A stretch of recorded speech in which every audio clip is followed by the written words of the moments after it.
우리를 눈보다 보이게 하셨네.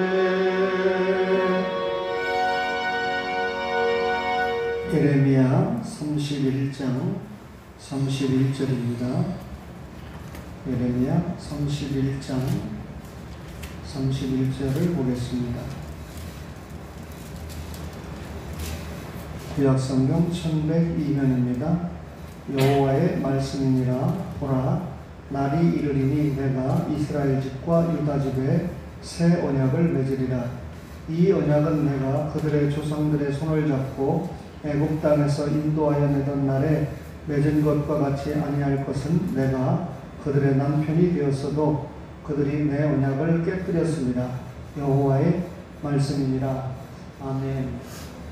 오늘부터 새 언약에 대해서 공부를 좀 하려고 합니다. 이 새 언약이 소개가 되기 전에 성격적으로 볼 때 주종 언약, 아담 언약, 노아 언약, 아브라함이 받은 언약은 성격적으로 주종 언약이고, 이 주종 언약은 주인이신 하나님 앞에 절대적인 순종, 절대적인 충성을 요구하는 언약이다 그랬습니다. 그리고 시내산 언약과 모압 세겜 언약이 부부 언약이다 그랬는데, 오늘 32절에 보니까 내가 그들의 남편이 되었어도 그들이 내 언약을 깨뜨렸다라고 하는 것은 시내산 언약을 도구하는 말이죠. 따라서 모세가 받은 언약은 성격적으로 볼 때 부부 언약이다. 부부 언약은 절대적으로 순결을 요구하는 언약이죠. 그리고 사무엘하 7장에서 우리가 다윗과 맺은 언약은 성격적으로 부자 언약이다. 이 부자 언약은 이 자식이 부모에게 절대적인 효도, 경애를 해야 되고 신뢰해야 되는 그런 것을 요구하는 언약이 부자 언약이다. 그렇게 말씀을 드렸습니다. 그런데 오늘 여기 보면 새 언약이라고 하는 용어가 처음 등단을 하게 되는데, 이스라엘은 하나님과 맺은 언약을 파괴를 했죠. 그래서 우상을 섬기고 결국은 그 결과 하나님의 심판을 받지 않습니까?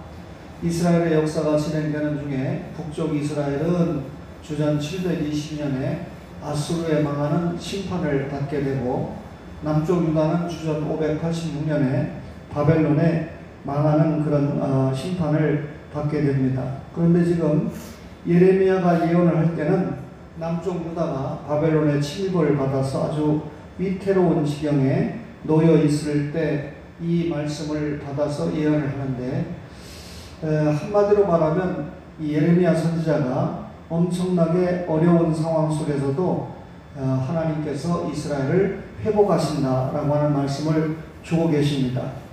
오늘 이 예레미야 앞에 31장 이 성경 제목을 보면 이스라엘을 다시 세우고 지키시리라 이렇게 되어 있죠.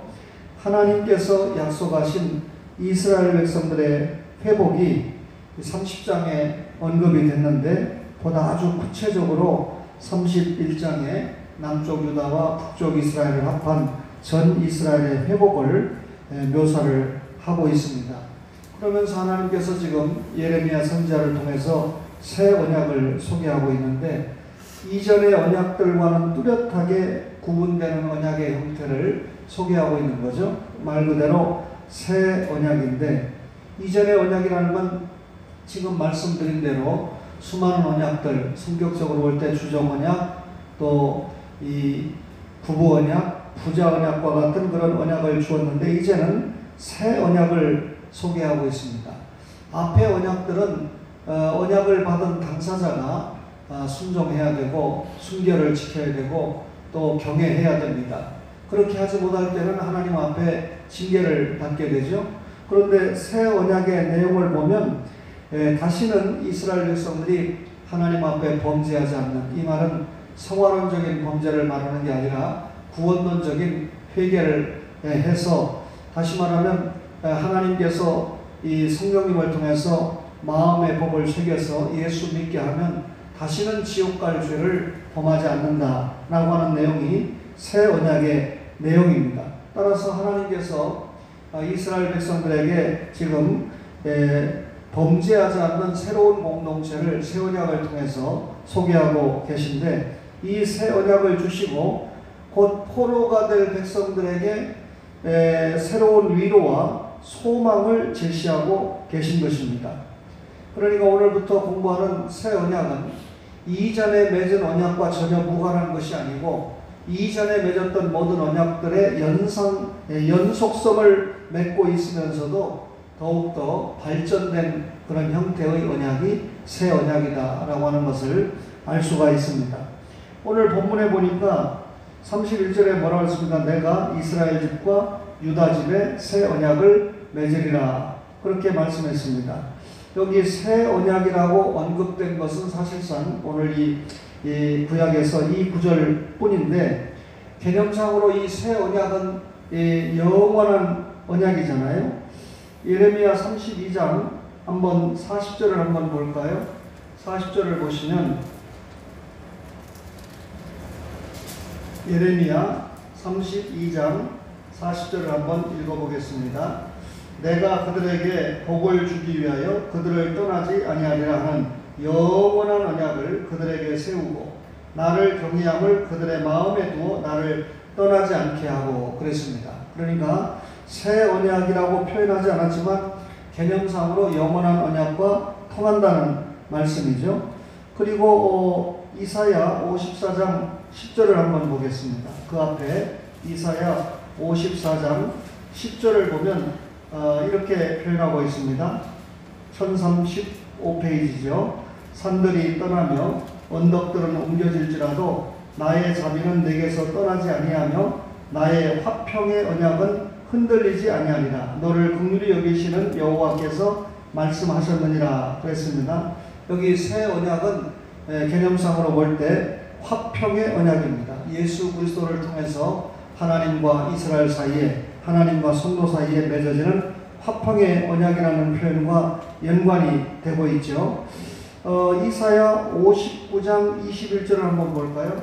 이사야 59장 21절을 보시면 이렇게 기록됐습니다. 여호와께서 이르시되 내가 그들과 세운 나의 언약이 이러하니 곧 내 위에 있는 나의 영과 내 입에 둔 나의 말이 이제부터 영원하도록 내 입에서와 내 후손의 입에서와 내 후손의 후손의 입에서 떠나지 아니하리라 하시니라. 여호와의 말씀입니다. 여기 보면 나의 언약이라고도 표현을 했습니다. 그렇다면 우리가 공부하는 새 언약은 영원한 언약 혹은 화평의 언약 또 나의 언약이라는 이런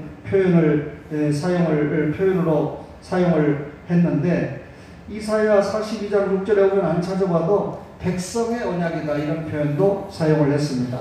다 이렇게 연관되는 언약인데, 분명한 것은 새 언약을 누가 세우십니까? 하나님께서 세우시죠. 아담이 범죄 타락했을 때 창세기 3장 15절을 통해서 첫 복음을 제시하셨는데, 그 내용이 예수님의 십자가와 부활의 복음을 담고 있다고 누차에 말씀드리지 않았습니까? 따라서 지금 연관해서 새 언약을 하나님께서 세우시는데, 하나님께서 새롭게 약속을 맺으신다는 말씀이 새 언약입니다. 하나님께서 자신의 백성들을 대하실 때 언제나 언약으로 대하십니다. 그러니까 구약은 하나님께서 이스라엘 백성과 모세를 중재자로 해서 세운 언약이니까 이스라엘 백성과 대하실 때 언약으로, 그리고 신약에는 역시 성도를 대할 때 예수님을 중보자로 대하시니까 역시 예수님을 중보자로 해서 언약을 통해서 우리를 대하게 되는데, 하나님께서 아담에게도 언약을 주셔서 약속하셨죠. 노아나 아브라함에게도 동일하게 하나님께서 역시 언약을 통해서 약속을 주셨습니다. 물론 이삭과 야곱에게도 동일하게 하나님께서 약속을 하셨고, 특별히 모세에게도 하나님께서 많은 약속을 허락을 하셨습니다. 그러면 하나님께서 이 자신의 백성들에게 약속을 하실 때 두 가지가 반드시 요구가 되는데, 하나는 뭐냐면 약속을 하는 사람에게는 반드시 약속을 지켜야 하는 신실성이 요구됩니다. 예를 들면 시내산 언약의 경우 구약의 모든 언약이 하나님께서 주도적으로 언약을 맺으시죠. 인간은 언약을 맺을 만한 위치에 있지 않습니다. 그러면 하나님께서 언약을 맺으실 때 반드시 언약을 맺는 그분에게는 신실성이 요구된다. 아시는 것처럼 우리 인간이 소유하지 못한 이 품성을 하나님이 본성을 네 가지를 요약해서 설명하면 자존성이잖아. 하나님은 스스로 계신 분입니다. 그죠? 그 다음에 불변성입니다. 하나님은 결코 변하지 않죠. 무한성입니다. 하나님은 여기에도 계시고 부산에도 계시고 어디에든지 계시는 무소부재 무한하신 분이죠. 또 하나님은 영이십니다. 생명이십니다. 단순한 단순성을 가지고 있죠. 이 하나님만 가지고 있는 본성 속엔 불변성이 있어요. 하나님이 한번 약속하시면 결코 변하지 않는다. 그 불변하시는 성품에 의해서 약속하신 대로 하나님이신 예수님이 스스로 이 땅에 사람의 몸을 입고 오셔서 십자가에 우리의 죄를 대신해서 죽음으로 약속을 지키셨다는 것이 우리 복음의 핵심적인 내용 아닙니까? 따라서 약속을 주는 입장에서는 신실해야 되고, 반대로요, 다른 하나는 약속을 받는 사람에게는 성실하게 약속을 믿는 믿음이 요구된다는 겁니다. 하나님께서 아무리 약속을 주셔도 그것을 약속을 받는 이스라엘이나 성도가 그 약속을 믿지 않는다면 그 약속은 아무 소용이 없는 것이죠. 약속을 하고도 이를 지키지 않는다면 그 약속 소용없는 거잖아요. 약속을 받았는데 이를 믿지 않는다면 역시 그 약속은 아무 소용이 없는 것입니다. 하나님께서 지금 새 언약을 맺으시는데 그 새 언약을 누구하고 맺습니까? 이스라엘 집과 유다 집에 새 언약을 맺는다.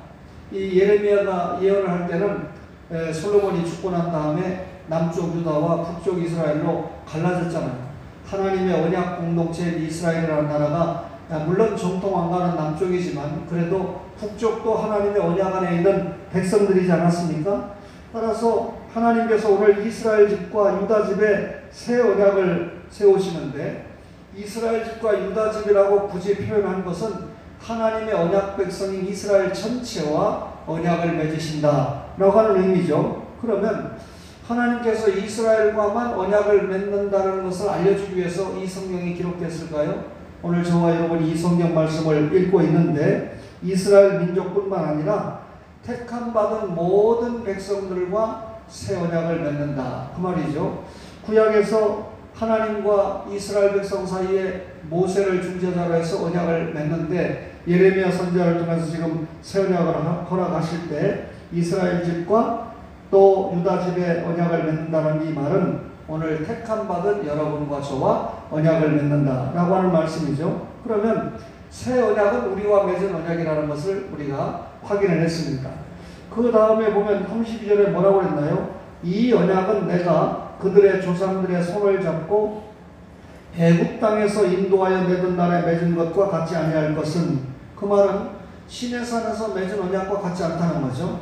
시내산 언약은 내가 그들의 남편이 되어서도, 우리가 시내산 언약과 모압 세겜 언약이 부부 언약이라는 것을 알 수 있는데, 그들이 내 언약을 깨뜨렸음이라 여호와의 말씀이라 그랬습니다. 그러니까 시내산에서 하나님과 이스라엘 백성 사이에 맺은 언약은 어떻게 됐습니까? 깨졌다는 거예요. 그래서 하나님께서 깨진 시내산 언약을 갱신한 언약이 모압과 세겜 언약이고, 여기에서 우리가 이미 구원받았으나 아직 구원받지 못했다. 이미 초림을 하셨으나 아직 재림을 하시지 않았기 때문에 이미와 아직의 긴장 관계 속에서 우리가 성경을 보고 신앙생활을 한다 하는 말씀을 드렸습니다. 그러면 오늘 새 언약을 하나님께서 선언하시게 된 배경을 분명하게 설명하는데, 그건 뭡니까? 시내산에서 이스라엘 백성과 여호와 하나님 간에 시작된 언약을 제시하면서 시작을 하는데, 여러분, 이 언약의 존속 여부가 뭘까요?